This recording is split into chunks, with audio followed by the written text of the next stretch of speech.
વ્રત તો એની અંદરમાં જે અનંતાનુબંધી પ્રકૃતિઓનો ઉપશમ ક્ષયોક્ષમ જે ક્ષય થયો તે અનંતાનુબંધી પ્રકૃતિઓ જે છે ચારિત્રમો છે.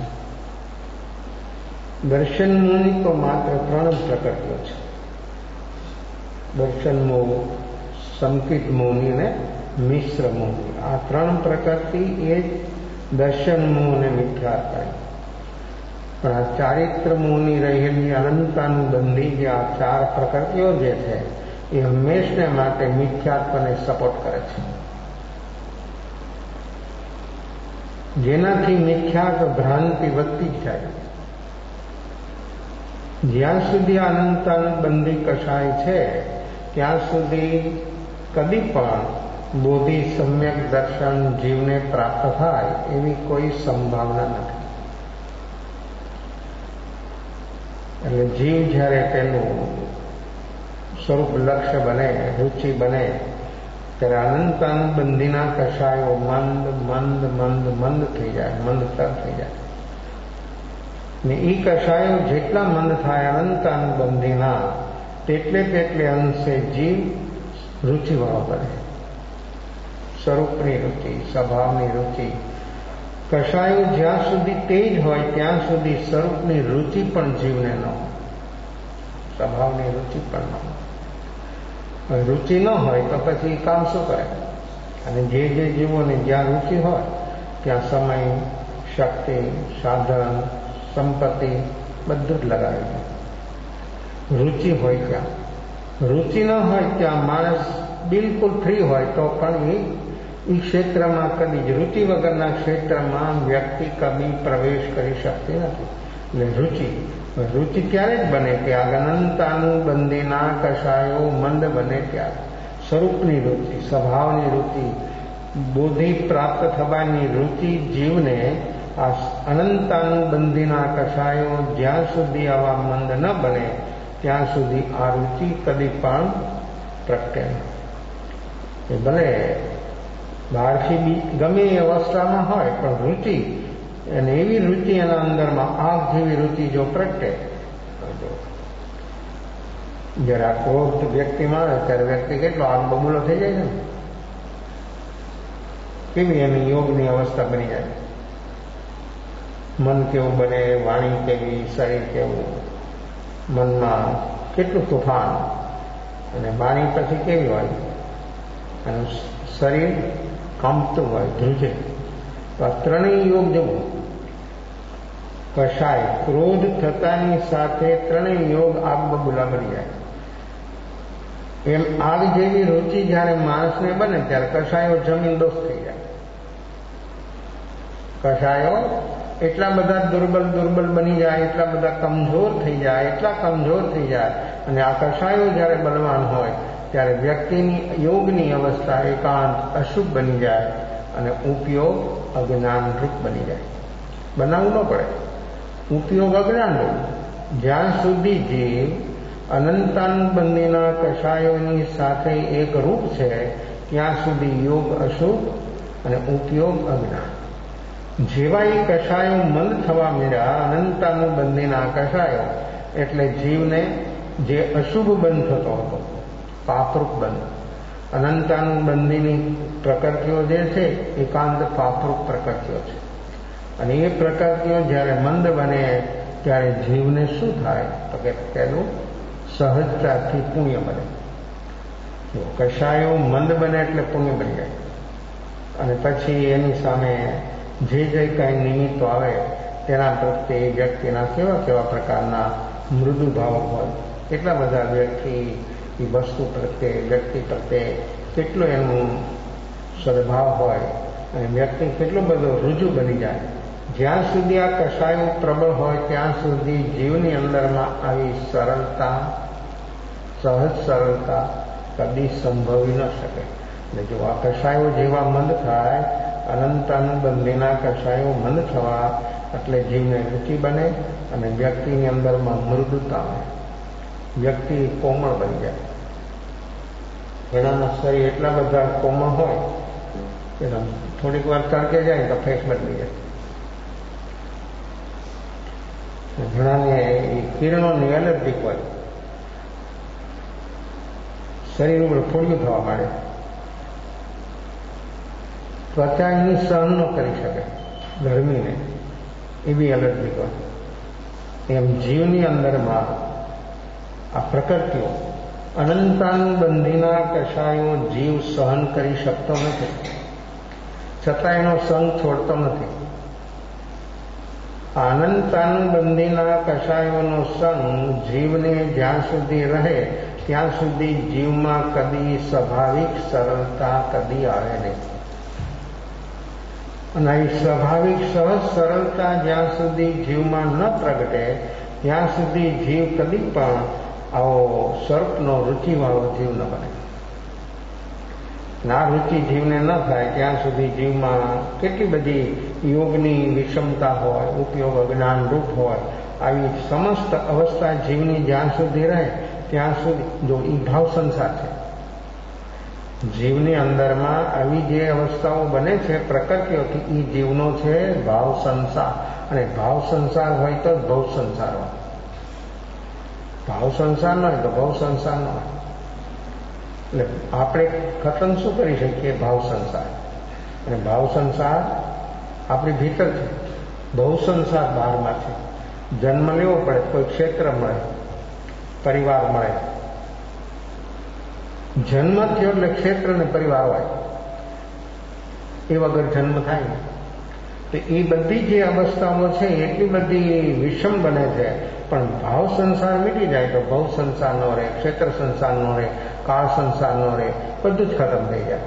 પણ જ્યાં સુધી ભાવ સંસાર છે ત્યાં સુધી આ બધું જ ચાલે છે. અને એટલે ભાવ સંસાર છે આપણી અનંતાનુબંધીની પ્રકૃતિઓ.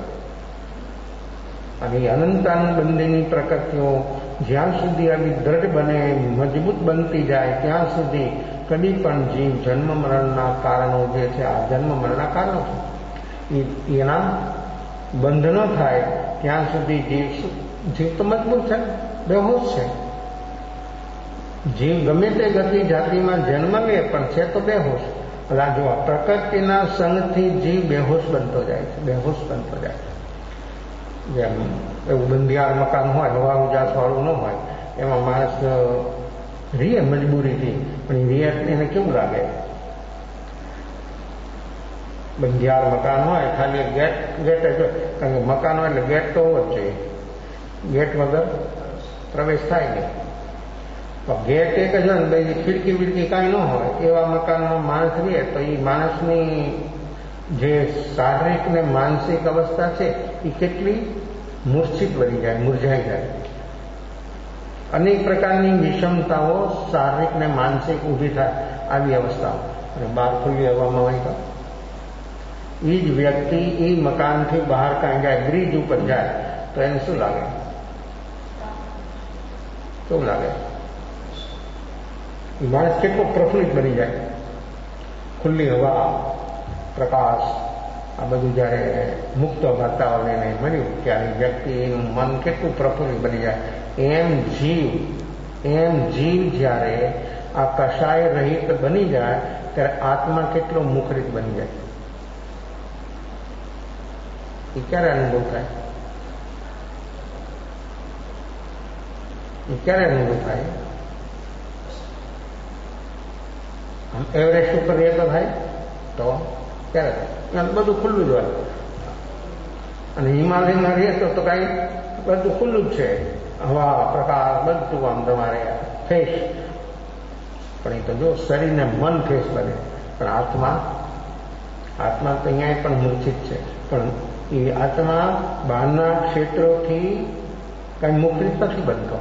આત્મા તો જ્યાં સુધી આ પ્રકૃતિઓથી અલગ ન થાય, પ્રકૃતિઓથી મુક્ત ન થાય ત્યાં સુધી આત્મા આવો ફ્રેશ નહીં બને.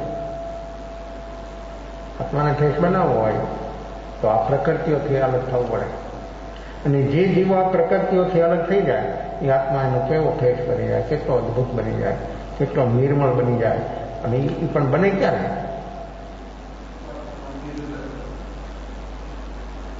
જ્યાં સુધી વ્યક્તિ વર્તમાનમાં ન જીવે. કારણ કે વર્તમાન જે છે ને એ છે અબંધ અવસ્થા. અને અબંધ અવસ્થામાં માણસ જ્યારે કોઈ પણ જીવે તો એ જીવે તો એ જ કે પચંદ્રી જીવો હોય છે, અને એમાં વિશેષ કરીને મનુષ્યો. બીજાની સંભાવના છે, થોડી થોડી છે, પણ એ વિશેષ સંભાવનાઓ તો મનુષ્ય પાસે છે.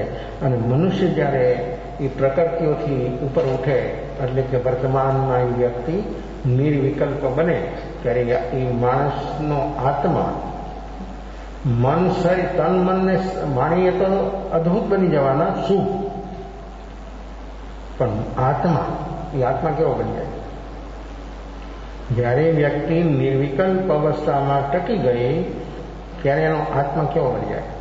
આવું વાતાવરણ, આવી ક્ષણો જીવનમાં કદી પણ એને અનુભવમાં આવી નથી. ગમે તે ઉપાય કરો, ગમે તેવા ઉપાય કરો, તમે ગમે આ ફરવા જાઓ, ઘૂમવા જાઓ, આ અવસ્થા નહીં મળે. અને આ અવસ્થા ગમે ત્યારે ગમે ત્યાં બની ગઈ તો એ વ્યક્તિ જો કેવી બની જાય, એની અવસ્થા કેવી થઈ જાય. જે વ્યક્તિ વર્તમાન નિર્વિકલ્પ અવસ્થામાં ટકી ગઈ, એ ક્ષણો કેટલી છે અદ્ભુત અને અપૂર્વ.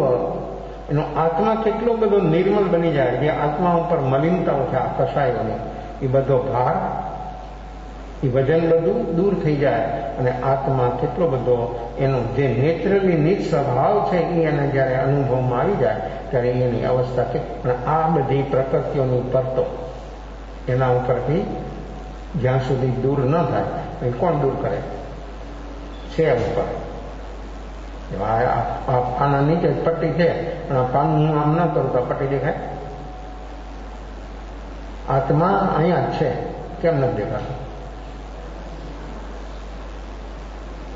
કપડા નીચે છુપાઈ ગયો છે તો ક્યાં છુપાઈ ગયો છે? કર્મ નીચે છુપાઈ ગયો? કપડા નીચે નહીં તો કર્મ નીચે. આ કપડા, આ શરીર, આ કર્મ, કેટલું એના પર આપણે લાદી દીધું છે, કેટલું ઉપર થોપી દીધું છે. શરીરને સજાવવા માટે કપડા, પછી આત્માને માટે તો શરીરમાં આત્મા છે, પણ એની ઉપર પાછું કર્મની પરતો છે. શરીર એટલું હોય તો હજુ બરાબર છે, તો બહુ વાંધો ના પડે. એવું સૂક્ષ્મ કર્મની પરતો છે કે વ્યક્તિ જ્યાં સુધી એમાંથી બહાર ના આવે ત્યાં સુધી. જો શરીરમાં તો કાંઈ હોય દર્દ તો એની સર્જરી પણ થઈ શકે છે, બધા ઉપાયો થઈ શકે છે, પણ આત્માને જોવા માટે, આત્માને અનુભવવા માટે શું કામ અને શું કરે વ્યક્તિ ઉપાય? તો એનો જે અસલ સ્વભાવ છે, અસલિયત, એની જે આત્માની અસલિયત છે એ એને અનુભવમાં આવે. તો જો બહારનો કોઈ ઉપાય કામ નહીં કરે. બહારના ઉપાય કામ કરશે, આ શરીર સુધી પહોંચશે, બસ કદાચ મન સુધી પહોંચે, એક ઇન્જેક્શન આપી દે, માણસ અત્યારે થોડો પણ હોશે નહીં, વયો જાય, ખલાસ. આખું બ્રેન વોશ થઈ જાય બધું, એને પોતાનું નામ પણ યાદ ના આવે. એનાથી કંઈ એનો ભૂતકાળ ખતમ નથી થઈ જતો. એ તો એના કોન્શિયસ મનને ઇન્જેક્શનથી બેહોશ બનાવી દીધું, ડાઉન કરી દીધું. એ ડાઉન થઈ ગયું મન, એનું જાગૃત મન, એટલે એને કાંઈ યાદ ન આવે, એને કાંઈ ખબર ન પડે. પણ અંદરમાં તો જે એની અવસ્થા છે, જે તે અવસ્થા તો એમને એમ ચાલી આવે છે, સતત ચાલી આવે છે. એમાંથી બહાર આવવા માટેનો ઉપાય વ્યક્તિ પાસે વર્તમાન નિર્વિકલ્પ અવસ્થા. જ્યાં સુધી જીવ નિર્વિકલ્પ ન બની શકે ત્યાં સુધી પોતાની જે વાત, પોતાની જે અસલિયત છે એ એને કદી પણ અનુભવમાં આવી શકે એવી કોઈ સંભાવના બહારથી દેખાતી નથી. હવે આવી અવસ્થાનો જો આપણે અનુભવ કરવો હોય તો વર્તમાન મારી અવસ્થા મારે કેવી બનાવવાની? તો વર્તમાન જોવાનો અભ્યાસ છે એની પાસે આવો સતત હોય એ વ્યક્તિ જરૂર આ નિર્વિકલ્પ અવસ્થા સુધી વ્યક્તિ પહોંચી શકે. અને જરૂર એનું કાર્ય વર્તમાનમાં નિર્વિકલ્પ અવસ્થામાં કેટલી ક્ષણ ટકી શકે. તો જો ટકી ગયો તો શું થાય? જો આ ઉપાય સ્વયંને અનુભવવાનો ઉપાય વ્યક્તિ વર્તમાનમાં નિર્વિકલ્પ અવસ્થામાં ટકી ગઈ તો એની પર તો મનથી, વાણીથી, શરીરથી કાંઈ પણ કરવાથી ખુલશે નહીં, ઇનકે ચડશે ફરતો, નવી નવી પરતો લાગશે. પણ જ્યારે વ્યક્તિ જો અકર્તા, ટોટલ અકર્તા, દ્રવ્યની ભાવથી અકર્તા જીવ જ્યારે બની ગયો તો અકર્તા ભોગતા માલિકીથી ઉપર ઉઠી ગયો, માલિકી ભાવ છૂટી ગયો, ત્યારે વ્યક્તિની અંદરમાં રહેલી આ કર્મની પ્રકૃતિઓ જે છે, અનંતાનુબંધીની પ્રકૃતિઓ, એ માટે અથવા એ સિવાય આ ઉપાય સિવાય આ કાર્ય કદી પણ કોઈ પણ જીવનું કોઈ પણ ક્ષેત્રમાં શક્ય સંભવિત નથી. તો જે જીવો, હવે આમાં કોઈ સંપ્રદાયની વાત નથી, કોઈ માન્યતાની વાત નથી, જે કરે એ અનુભવે. આ પ્રયોગ જે વ્યક્તિ કરે એને અનુભવ થાય. વર્તમાનમાં નિરીક્ષણ આત્મા પોતે કરે, પોતાનું મનનું નિરીક્ષણ જોવાનો અભ્યાસ, જાગરણ, તો વ્યક્તિ ધીરે ધીરે એ કાર્ય ઉપર આવી જાય અને એવી ક્ષણો આવી જાય કે વ્યક્તિ નિર્વિકલ્પ બની જાય. અને આવો નિર્વિકલ્પ જો બની જાય, પણ નિર્વિકલ્પ બન્યો પણ પાછું ટકવું જોઈએ. 2-4-5 ક્ષણોમાં આ કાર્ય શક્ય નથી. આવી ક્ષણો તો માણસને કદાચ અનકેશ અકસ્માત આવી પણ જતી હોય, પણ એનું લક્ષ્ય નથી ને, એટલે એને એની ખબર પણ નથી. જ્યારે વ્યક્તિના લક્ષ્યપૂર્વક, હોશપૂર્વક જ્યારે આવી વાત ઘટના ઘટે અને નિર્વિકલ્પ અવસ્થામાં વ્યક્તિ ટકી જાય 25 મિનિટ સુધી, તો એની ઘટના, એની અંદરની આ વાસ્તવિકતા જે છે તે એને અનુભવમાં આવ્યા વગર રહી ન શકે. વિકલ્પ પણ ડિસ્ટર્બ કરનાર છે, વિકલ્પ પણ રોકનાર છે, વિકલ્પ પણ પ્રમાદ છે, એનાથી રૂકાવટ છે. વિચારો, જ્યાં સુધી વ્યક્તિમાં આ વિચારો ચાલશે ત્યાં સુધી એ અનુભવ થવો કદી સંભવિત નથી. બહારનો ડિસ્ટર્બ તો ગયો કે બધું, બહારમાંથી માણસ મુક્ત થઈ ગયો, પણ ભીતરમાં આ જે વિચારોનો ટ્રાફિક ભીતરમાં ચાલે છે એ જ્યાં સુધી બંધ ન થાય ત્યાં સુધી એની રૂકાવટ છે. જો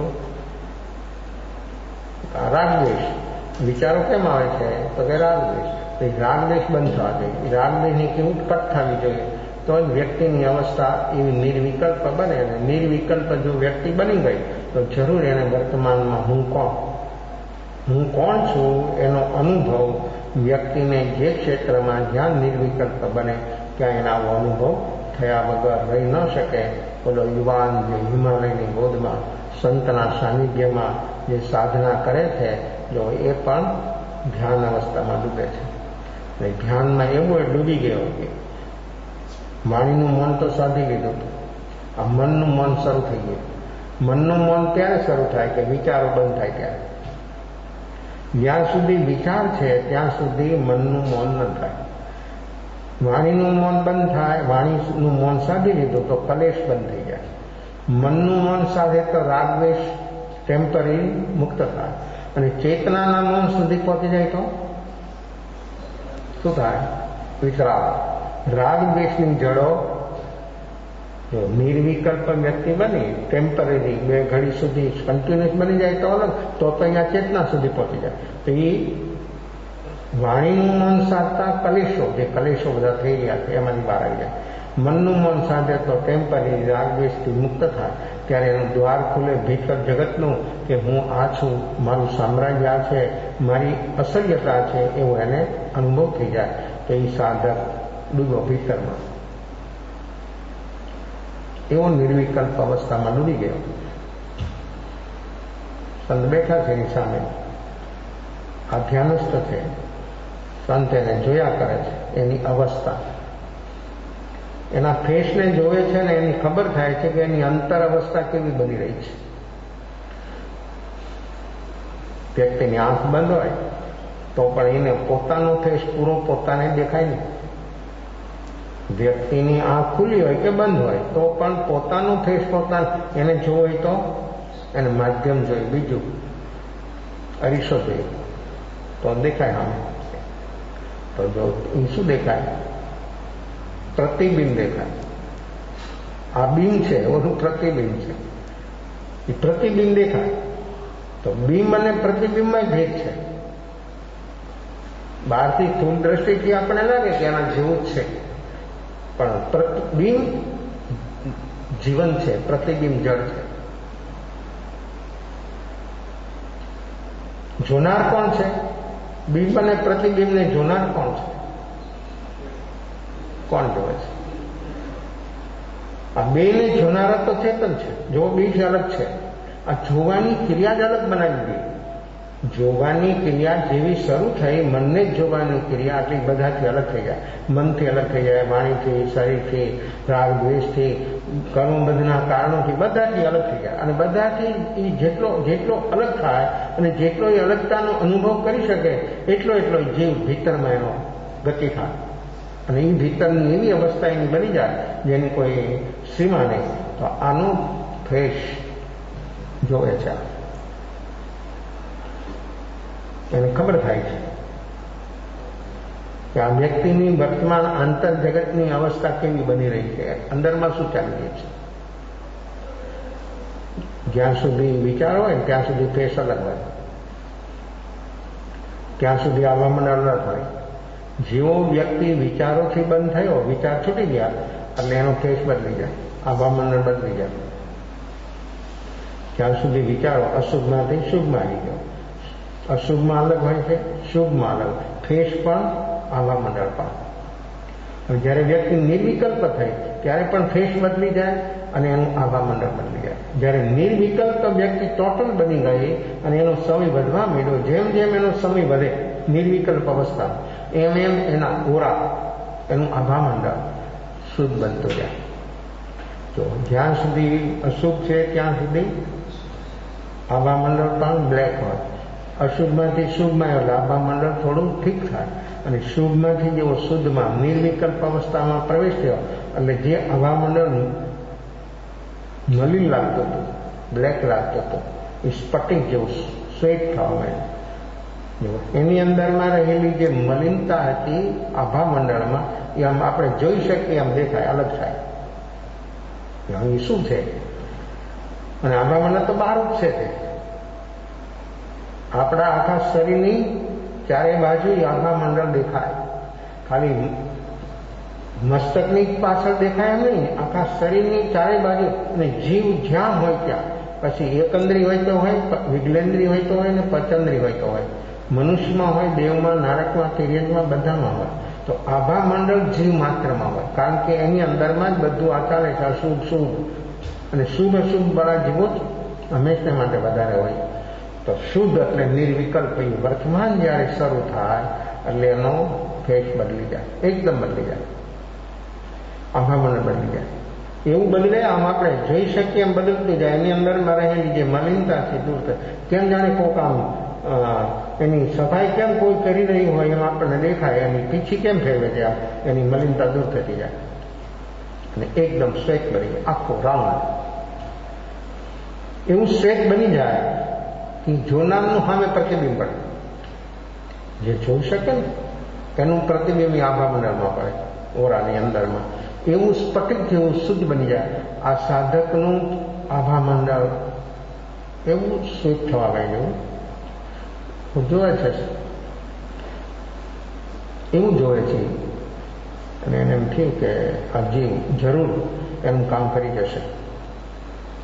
એની એટલી બધી અદભુત અવસ્થા એને જોઈ આભામંડળની. વધતા આખું આભામંડળ સ્ફટિક જેવું થઈ ગયું. અને જો સ્ફટિક પડ્યું હોય અને સ્ફટિક પાસે તમે કે થોડું દૂર કાંઈ પણ બીજી વસ્તુ મૂકો તો શું થાય? તો એની અંદરમાં એ સ્ફટિકની અંદરમાં જે કલર હોય ને કલર એમાં દેખાય. ફૂલ મૂક્યો, કોઈ પણ પ્રકારનું ફૂલ મૂક્યો તો ફૂલનો કલર એની અંદરમાં દેખાય. જો એની અંદરમાં કલર દેખાય છે પણ એ કલર નહીં પકડે નહીં.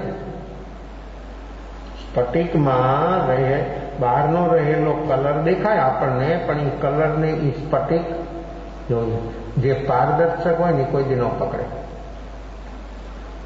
આવરણ વાળું હોય ને એને પકડાય. જે સ્ફટિક જેવી વ્યક્તિ બની જાય એને કાંઈ પકડવાનું હોય જ નહીં, એનું બધું છૂટી જ જાય, રહી જ ન શકે. જ્યાં સુધી વ્યક્તિનું આભામંડળ કાંઈ બીજા ત્રીજા કલરમાં હોય છે ત્યાં સુધી કાંઈક પકડવાનું હોય છે અંદરનું. અને અંદરનું જે પકડેલું છે ને એ આભામંડળમાં ઉઠશે. અંદરનું જે પકડેલું છે એ આભામંડળમાં ઉઠશે. અંદરનું બધું જો પૂર્ણ નિર્વિકલ્પ વ્યક્તિ બની ગઈ તો આભામંડળ સ્ફટિક જેવું કેમ બની જાય? જે એનું પકડવાનું હતું એ બધું શું પકડે? આપણું મન શું પકડે? જો રાગ દ્વેષ તરંગો. રાગ દ્વેષ છે એ શું છે? રાગ દ્વેષ જ મળ છે, રાગ દ્વેષ જ દોષ છે, રાગ દ્વેષ જ કર્મબંધનું કારણ છે. તો એ રાગ દ્વેષ જ છૂટે. નિર્વિકલ્પ બેનો મિનિંગ રાગ દ્વેષ છૂટી ગયા એટલે સ્ફટિક જેવું થઈ ગયું. એની અંદરમાં જે રાગ દ્વેષના તરંગો ઉઠતા થઈ બંધ થઈ ગયા એટલે એની આખી અવસ્થા સ્ફટિક જેવી બની ગઈ. તો જેની અંદરમાં પકડવાપણું હોય છે ત્યાં અનેક પ્રકારની વિષમતા હોય અને જે ન પકડે બહારની ગમે એવી ચીજોનું એની અંદરમાં પ્રતિબિંબ પડે પણ એને એનું કાંઈ ન થાય, એ પકડે ને કોઈનું પકડે. અરીસો હોય, અરીસાની સામે ગમે એવી વ્યક્તિ જાય, એકદમ સુંદર વ્યક્તિ હોય તો એ અરીસામાં એનું પ્રતિબિંબ પડે, અરીસો પકડે. કોઈ વામન વ્યક્તિ જાય, કોઈ અષ્ટાવક્ર જેવી વ્યક્તિ જાય તો એના અંદરમાં એના જેવું પ્રતિબિંબ પડે તો એ અરીસો કઈ પકડે? અગર અરીસો એમ કે આ બહુ સારું, આ ખરાબ, કેમ? એ પકડતું જ નથી. એમ આત્માનો સ્વભાવ કેવો છે? એ પકડવું એ આત્માનો સ્વભાવ નથી. અને જ્યારે કાંઈ ન પકડે ત્યારે એ કેવું બની જાય? સ્ફટિક જેવો, પારદર્શક. જ્યાં સુધી પકડશે ને ત્યાં સુધી આવું અનેક પ્રકારનું વિવિધ પ્રકારનું વિચિત્રતા, એના આભામંડળની, વિચારોની, પરિણામની, ભાવની બધી વિચિત્રતા અનેક પ્રકારની બનશે. અને જેવું પકડવાનું બંધ થયું એટલે વિચાર બંધ થઈ ગયા, ટોટલ વિચાર બંધ, શુભ અને અશુભ બંધ થઈ ગયા એટલે એની યાત્રા માની ચાલવા. અને એ 5, 10, 15, 20, 25 મિનિટ સુધી વ્યક્તિ પહોંચી જાય અને આભામંડળ આખું સ્ફટિક થઈ જાય. આ યુવાન એવું એનો ફેસ તેજસ્વી બની ગયો અને આભામંડળ આખું ચેક થઈ ગયું, સ્ફટિક જવું જોવે છે સંત. તો બસ આ પહોંચી જવાનું, આ બેઠકમાં આ આત્મા પહોંચી જવાનો અને એનું કાર્ય જે એને સિદ્ધ કરવું હતું અને એના માટે જે અહીંયા સુધી આવ્યો તો જરૂર એ પહોંચી જવાનું. સંત સામે બેઠા છે અને આ ધ્યાનસ્થ છે. ક્યાંય પણ વ્યક્તિ રોકાઈ ગઈ, અટકી ગઈ તો એને સાવધાન કરી દે. સાધકને સાવધાન કરે સદગુરુ, અને સદગુરુ વગર સાધક કદી પણ આગળ ચાલી શકે એવી કોઈ સંભાવનાઓ નથી. કારણ કે એ વ્યક્તિ ક્યાં અટકી જાય છે એની એને ખબર નથી. રોકાઈ ગયો છે, દરેક વ્યક્તિ રોકાઈ ગઈ છે, અટકી ગઈ છે, પણ એ સાધનાની અંદરમાં એને સજેસ્ટ કરે છે સદગુરુ કે ભાઈ આમ કરતો, અહીંયા તું અટકી ગયો છે, આ અવસ્થા તારી આમ છે. એવી એની મૌન અવસ્થા, એવી નિર્વિકલ્પ અવસ્થા, એવી એની યોગની સ્થિરતા, કામ બધું આગળ વધી રહ્યું છે. સંત પણ હર્ષિત બને છે કે ભલે એ અહીંયા આવ્યો પણ એનું કાર્ય જરૂર સિદ્ધ થઈ જવાનું છે. આત્મા જરૂર સદભાગી છે, મદભાગી છે કે અહીંયા સુધી પહોંચી ગયો અને એના જીવનમાં જેને એક ઉમેદ હતી પ્રાપ્તિ કરવાની અને અંદરમાં જે જિજ્ઞાસા હતી એ જિજ્ઞાસા આજે એની પરિપૂર્ણ થશે. એવી સ્થિરતા અડધા કલાક સુધી નિર્વિકલ્પ અવસ્થામાં એ વ્યક્તિ ટકે છે.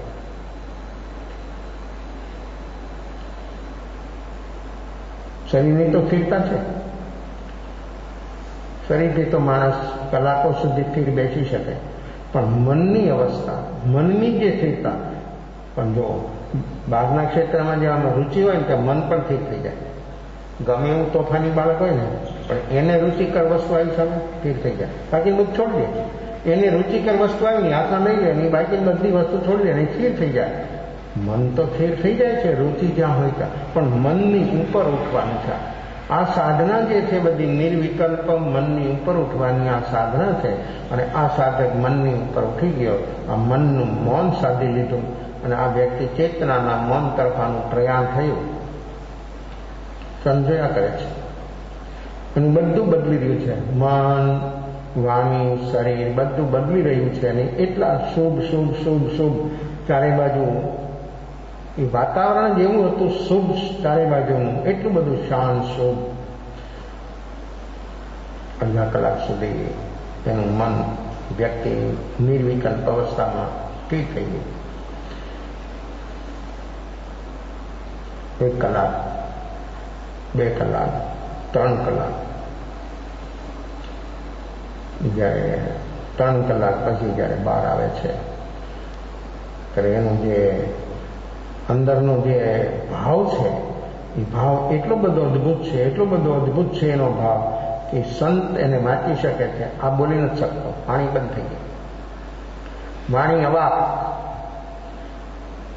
વાણી ગમે તેવી હોય ને ગમે એટલી હોય, ગમે એટલી માણસ પાવરફુલ વાણી હોય, પણ વાણીથી સ્વરૂપ પૂર્ણ પ્રકાશિત થઈ શકતું નથી, જે અનુભવ કરવાનું છે. એક સામાન્ય ચીજ માણસ ખાદ્ય કોઈ પદાર્થ પણ ખાય અને તમે એને કહો કે કેવું લાગ્યું તને, તો પણ એ માણસ કે મીઠું, બહુ સરસ, કેટલું મીઠું, કેવું મીઠું, પછી 2, 4, 5 ચીજો નામ આપે કે સહજ જેવું મીઠું, સાકર જેવું મીઠું, જરાય ખાટું નથી, મીઠું તો બહુ એકદમ મીઠું થઈ ગયું છે. જો ફળ છે એ ખાચું હોય ત્યારે, ફળ કાચું હોય ત્યારે ખટાશ હોય, અને એ જ ફળ પાકી જાય પછી કેવું કામ છે. આ અંદરમાં ખટાશરૂપ જે પૂતગલો હતા તે પાકવાથી સ્વીટ બની ગયા, કેટલા મધુર બની ગયા, કેટલા મધુર બની ગયા. જો આ પૂતગલનું કેટલું રૂપાંતર થાય. આપણે પ્રત્યક્ષ જોઈ શકીએ છીએ, કોઈ પણ ફળ કાચું હોય ત્યારે ખટાશ હોય, અને પાકી જાય એટલે ફળની અંદરમાં કેટલી સ્વીટ મધુરતા આવે. એમ જીવ જ્યારે નિર્વિકલ્પ બની જાય ત્યારે એનામાં કેવી મધુરતા આવે, કેટલી મધુરતા આવે. જગતના બધા પદાર્થો જેટલા મધુર છે ને ભેગા કરો ને તો પણ આત્માની જે મધુરતા છે ને એવી મધુરતા પૂતગલમાં નથી ક્યાંય. એવી મધુરતા, એવી અવસ્થા આપણા આત્માની અંદરમાં ભરી પડી છે. એને જો આપણે ચાખવી હોય તો વ્યક્તિએ નિર્વિકલ્પ બનવું પડે, કોઈ બીજી શરત નથી. જે વ્યક્તિ નિર્વિકલ્પ બને એને આ બધી જે આત્માની અનેક પ્રકારની વિશેષતાઓ છે, મહત્તાઓ છે, એ બધી એને અનુભવમાં આવ્યા વગર રહી ન શકે. એ અનુભવ કરવા માટે દરેક જીવ ભાગ્યશાળી બની શકે, નિર્વિકલ્પ બને તો. છે નિર્વિકલ્પ. એ ભલે કંઈ ભણ્યો ન હોય, ભલે કંઈ જાણતો ન હોય, એને ભલે કંઈ ધાર્મિક અભ્યાસ ન કર્યો હોય, નમકાર મંત્ર પણ ન જાણતો હોય, પણ માણસ જો નિર્વિકલ્પ બની જાય તો એની મધુરતા, એનું જ્ઞાન, એનું સુખ, એની શક્તિ, એની ક્ષમા એ કેટલી ને કેવી અદ્ભુત છે એ એને અનુભવમાં આવ્યા વગર રહે નહીં. સંતની સામે સંત જુએ છે અને એટલા ખુશ થઈ ગયા, અને આંખમાંથી ચોધાર આંસુ ચાલ્યા જાય છે. વાણી તો બંધ થઈ ગઈ. માણસ જ્યારે અતિ હર્ષિત બની જાય ત્યારે પણ ગદગદિત થઈ જાય, ત્યારે બોલી ન શકે. એમાંથી માણસ જ્યારે પરેશાનીમાં હોય, દુઃખમાં હોય ત્યારે પણ માણસ બોલી ન શકે. વાણી એની રૂંધાઈ જાય. અહીંયા વાણી રૂંધાણી નથી, પણ વાણી મૌન થઈ ગઈ છે. મૌન થવું અને દુઃખી થવું ઘણો ફેર છે. દુઃખમાં પણ માણસને અનેક પ્રકારની વિષમતાઓ ઊભી થાય, યોગની અને ઉપયોગની બધાની વિષમતા થઈ જાય. અને જ્યારે આવી માણસની નિર્વિકલ્પ અવસ્થા ત્યારે બધું જ પોઝિટિવ બની જાય, બધું જ સહી બની જાય. અને એવો એને અદ્ભુત આનંદ અને એવો એનો અનુભવ હોય કે અનુભવમાંથી એને બહાર આવવાનું તૈયાર જ ન હોય. પણ પછી નિર્વિકલ્પ અવસ્થાની પણ લિમિટ છે. જ્યાં સુધી જીવ 48 મિનિટ સુધી ન ટકી શકે ત્યાં સુધી તો પાછું વાપસ આવવું પડે.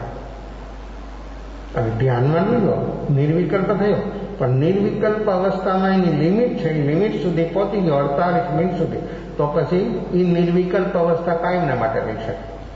પણ જે 48 મિનિટ સુધી નિર્વિકલ્પ અવસ્થામાં ટકી નથી શકી વ્યક્તિ, તો પાછી આવે ત્યારે એની વાણી મૌન હોય, બોલવાનો કોઈ ભાવ ન હોય. વગર બોલે એની જે એને અંદરમાં અનુભવમાં ચીજ આવી છે ને એ સામી વ્યક્તિ વાંચી શકે, એવી એની અવસ્થા બની જાય. તો આંખમાંથી આંસુ ચાલ્યા જાય છે. સંત બેઠા છે, ઊભો થઈ સાષ્ટાંગ દંડવત પ્રણામ કરે છે. એમના બે પગ ઉપર મસ્તક રાખી આંખમાંથી આંસુ ચાલ્યા જાય છે. અને એટલો બધો ભાવુક બન્યો, સ્વસ્થ થયો, શાંત થયું, મન એકદમ શાંત થઈ ગયું. પછી શબ્દો આવે છે, આપનું મિલન, સ્વરૂપનું મિલન થઈ ગયું. આપનું મિલન જન્મ મરણના દુઃખોમાંથી મુક્ત થવાનું મિલન બની ગયું. હું ક્યાં શબ્દોમાં આપનો આભાર ઉપકાર માનું. સંત કંઈ બોલતા નથી, મૌન છે. એના મસ્તક ઉપર હાથ રાખે છે. તારી યોગ્યતા, તારી પાત્રતા, તારી તૈયારી 12 વર્ષ સુધી તે એકાંત મૌન સાધના કરી એનું આ પરિણામ છે. કે છે એમ નથી. હું 12 વર્ષ નહીં, બીજા 12 વર્ષ પણ કદાચ અહીંયા રહ્યો હોત ને, અને જો આપણું મિલન ન થયું હોત તો આ અવસ્થા સુધી હું પહોંચી ન શકત. અને આજે જે મને અનુભવ થયો છે એ અનુભવનું હું કોઈ શબ્દોમાં વ્યક્ત કરી શકું એવી મારી કોઈ ક્ષમતા નથી, મારી પાસે એ શબ્દો નથી. સંત કહે છે તારી તૈયારી છે અને તારી તૈયારીથી જ આ બધું કાર્ય થયું છે. જો અહીંયા એક પૂર્ણ કર્તાપણાના ભાવથી મુક્ત છે અને એક પોતાને જે અનુભવ થયો છે એ અનુભવ તારી તૈયારીથી, તારી યોગ્યતાથી થઈ છે. આ કે છે એમ નથી. આપની જે કરુણા, આપની જે દયા છે અને આપનો જે મારા ઉપર પ્રસન્નતા વરસી એનાથી આ કાર્ય મારું, જો કંઈ બહારથી કાર્ય કરી દીધું એવું નહોતું. બહારથી કંઈ કાર્ય કરી દીધું કે આમ કર એમ નહીં, પણ એમની જે દ્રષ્ટિ અને એમની જે અંદરની એક ભાવના, એનો જે આશીર્વાદ અવસ્થા એ જીવને કેટલું મળી જાય છે. આશીર્વાદ જીવની તૈયારી હોય તો જીવ સામા જીવની કેવી તૈયારી, અને એ તૈયારી હોય તો એને કેટલું પ્રાપ્ત થઈ જાય કે જીવનમાં કદી પણ જે નથી અનુભવ્યું એવું એ જીવને અનુભવમાં આવી જાય. આના અંદરમાં આવી અપૂર્વ એક ઘટના ઘટી અને આના અંદરમાં એટલો અહોભાવ છે, એટલો અહોભાવ છે કે આ ઉપકાર હું કઈ રીતે એમનું ઋણ ચૂકવી શકું. જગતમાં કિંમતી કોઈ પણ ચીજ હોય તો તે છે આત્મા. આત્મા જેવું કોઈ જીવ જગતમાં બીજું કોઈ કિંમતી છે જ નહીં. અને જેને આત્મા જ આપી દીધો એને શું આપો? એને શું અપાય? જે આત્મા સર્વોપરી કિંમતીમાં કિંમતી એ ચીજ જેનાથી, જેના માધ્યમ દ્વારા જેને પ્રાપ્ત થઈ ગયું એ વ્યક્તિ એને શું આપી શકે? એની આજ્ઞા. એવા જ્ઞાનીની આજ્ઞામાં જે જીવ અર્પાઈ જાય ત્યારે હજી જે એનું અધૂરાપણું છે, હજી અનુભવ થયો છે પણ હજી પૂર્ણતા પ્રાપ્ત નથી થઈ. એ જ્યારે જીવને વિશેષતા આજ્ઞાની સમજાય, આવી અવસ્થા સુધી જે જ્યારે પહોંચે અને જ્યારે આજ્ઞામાં પૂર્ણ રૂપે અર્પાઈ જાય પછી કોઈ અંદરમાં કોઈ પ્રકારથી એનો વિકલ્પ પણ ન આવે. કોઈ પણ હાલતમાં, કોઈ પણ સંયોગમાં એની બધી પ્રકૃતિઓ શાંત બની જાય, બધી પ્રકૃતિઓ શાંત બની જાય અને આજ્ઞામાં જ્યારે અર્પાઈ જાય ત્યારે કેવું એનું જીવન બની જાય. અને એની વર્તમાન અવસ્થા કેટલી સૂક્ષ્મ અને કેટલી અદ્ભુત અપૂર્વ. આજ્ઞા એ ધર્મ, આજ્ઞા એ તપ, આજ્ઞાથી જ આરાધના, આજ્ઞાથી જ પૂર્ણતા, આજ્ઞાથી જ આશ્રવના સંપૂર્ણ કારણોથી વ્યક્તિ મુક્ત બની શકે. જ્યાં સુધી આજ્ઞાનું જીવનમાં આરાધન નથી, આજ્ઞા ઉઠાવવા માટે તૈયાર જીવ નથી, ત્યાં સુધી પૂર્ણતા સુધી પહોંચવાય એવી કોઈ સંભાવના નથી. તો જે જીવોને આવી અનુભવ સુધી પહોંચવું હોય, અગર પૂર્ણ બનવું હોય, પણ પહેલા અનુભવ સુધી જે પહોંચે અને પછી એ પૂર્ણતાની લક્ષ્ય બનાવે અને પૂર્ણતાના લક્ષ્યથી એ કાર્ય કરવા માટે જીવ જ્યારે તૈયાર થાય ત્યારે આવી આજ્ઞા, જેની સાથે આજ્ઞા છે, જેની પાસે આજ્ઞા છે એ વ્યક્તિ નિષ્ફિકર બની જાય. એને કોઈ પ્રકારની ચિંતા ફિકર રહી જ ન શકે, કારણ કે આજ્ઞા એક ચીજ એવી છે કે પૂર્ણ રૂપે એને ઉઠાવી લેવું પડે. ગમે તે અવસ્થામાં, ગમે તે હાલતમાં એ જીવને ઉપર ઉઠાવી લે, એને ક્યાંય પણ નીચે ગીરવા ન દે. એની ગાડીને રિવર્સ ન જવા દે. અને રિવર્સ જ્યાં જવાની તૈયારી હોય તો એને એવો સજાગ બનાવી દે, એને એવો સાવધાન બને. આજ્ઞા એવી ચીજ છે તો આજ્ઞાથી આપણો ઉપયોગ ઝકઝોર બની જાય, આજ્ઞાથી જ આરાધના બની જાય. આવી પૂર્ણ આરાધના અને પૂર્ણ પરમાત્મા સુધી જીવને 12મા ગુણસ્થાન સુધી આજ્ઞાની જરૂર છે. 12મા ગુણસ્થાન સુધી, પહેલા બીજામાં નહીં, 12મા સુધી. જે વ્યક્તિ ઉપશાંત વિતરાગ જેને કહેવાય. હવે વિતરાગતા, પૂર્ણ વિતરાગતા નહીં, અને એને કંઈ હવે બહુ જાડું પોઈન્ટનું દૂરી પણ નથી, તો પણ એને આજ્ઞાની જરૂર ત્યાં સુધી રહે. અને જ્યારે આજ્ઞા પૂર્ણ સ્વરૂપમાં સ્વીકારેલો થઈ જાય ત્યારે આત્મા પરમાત્મા બન્યા વગર રહી ન શકે. તો આવી આજ્ઞાનું આરાધન કરવા માટે જે જીવો તૈયાર બન્યા, અને આ સાધક એટલો અદ્ભુત બની ગયો કે એને એમ થઈ ગયું કે બસ બરાબર છે, જે લક્ષ્યથી હું અહીંયા આવ્યો આ ક્ષેત્રમાં એ કાર્ય મારું પૂર્ણ બને છે. પણ સંત કહે છે કે ભાઈ, હજી તને અનુભવ થયો છે, તને તારો સ્વાદ મળ્યો છે, પણ હજી તું પૂર્ણ નથી ગઈ. હજી જો તારે પૂર્ણ બનવું હોય તો સાધનામાં હવે આગળ ચાલવાની જરૂર છે.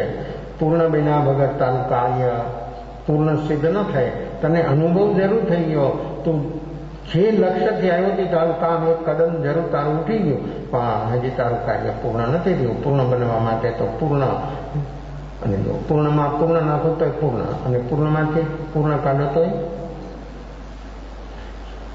શૂન્ય બની હોય. શૂન્ય એમાં ગમે એટલી શૂન્ય નાખો તો એને એ જ રહે, ગમે એટલી કાઢો તો પણ શૂન્ય જ રહે. કોઈ ફિગર લખો તો શૂન્ય લખીએ ને, કોઈ પણ ફિગર લખો તો કેટલા ગણું થાય? એક શૂન્ય કરીને પછી એક એકડો લખી નાખો તો કેટલી કિંમત વધી? તો એ કિંમત શેની વધી? પછી એકડા રૂપ શું છે આપણા જીવનમાં? એકડો બન્યો એટલે શૂન્ય હતું, શૂન્યમાંથી એકડો બન્યો. માણસ કહે ને કે શૂન્યમાંથી સર્જન કર્યું. આ સ્વરૂપનું પણ શૂન્યમાંથી સર્જન કરવાનું છે. આ સ્વરૂપનું, આત્મ સ્વરૂપનું શૂન્ય રૂપ અવસ્થામાં છે, એટલે બિલકુલ બેહોશ છે, એમાંથી એનું સર્જન કરવું છે. હવે શૂન્ય પાસે એકડો લખી નાખો તો શું થાય? 10 ગણી કિંમત થાય. તો એકડો શું છે? એકડો છે સમ્યક દર્શન. આ એકડો જ્યાં સુધી ન લખાય ત્યાં સુધી ગમે એટલી શૂન્ય લખો એની કોઈ વિશેષતા. હવે એક એકડો લખ્યો તો 10 ગણો ને બીજી શૂન્ય કરો તો કેટલું વધે? એક શૂન્ય ઉપર કેટલા ગુણ વધતું જાય છે એ તો આપ લોકોને ખબર છે. એમ જ્યારે જીવની અંદરમાં સમ્યક દર્શનનો એકડો બની જાય ત્યારે શું વધે? સમ્યક દર્શન આવ્યું તો સમ્યક ચારિત્ર, સમ્યક જ્ઞાન, સમ્યક દર્શન, સમ્યક ચારિત્ર. જો આ એકડા ઉપર શૂન્ય, અને એના કેટલા ગુણ થાય? શાસ્ત્રમાં 1 થી 29 ફિગર છે. 1 દશક 100 29 ત્યાં સુધી સંખ્યાતા. આ 29 આંખ સુધી ગણી શકાય છે, ત્યાં સુધી એને સંખ્યાતા કહેવાય. અને એની અંદરમાં 1 નાખો એટલે અસંખ્યાતા. તો અહીંયા તો અનંત છે. આત્માની અંદરમાં તો આ સમ્યક દર્શન રૂપી એકડો થઈ ગયો એટલે આત્મામાં તો અનંત છે. એક શૂન્ય તમે વધારતા જાઓ, તમારા ફિગરે ફિગર ભરાઈ જાય તો પણ એ અનંતનો અંત ના આવે એટલું અનંત છે આત્માની અંદરમાં. પણ એ અનુભવ થાય તેને કે સમ્યક દર્શનનો જેની પાસે એકડો છે એ આત્માને આવો અનુભવ થયા વગર રહી ન શકે. તો અનંતને પામવા માટે વ્યક્તિએ વર્તમાનની અંદરમાં આવું વર્તમાન સાધન સમ્યક દર્શન જે જીવો જે ક્ષેત્રમાં જ્યારે પામી ગયા ત્યારે એની અવસ્થા દ્રવ્યને ભાવથી કેટલી ને કેવી એની અદ્ભુત બની ગઈ. આ સાધકની અવસ્થા કેટલી અદ્ભુત અપૂર્વ બની એવી આપણે પણ આપણા જીવનની આવી સાધનામાં ડૂબીએ અને આપણે પણ આપણી આવી અપૂર્વતાનો અનુભવ કરવા માટે યથિંચિત ભાગ્યશાળી બની. 10 મિનિટ ત્યાં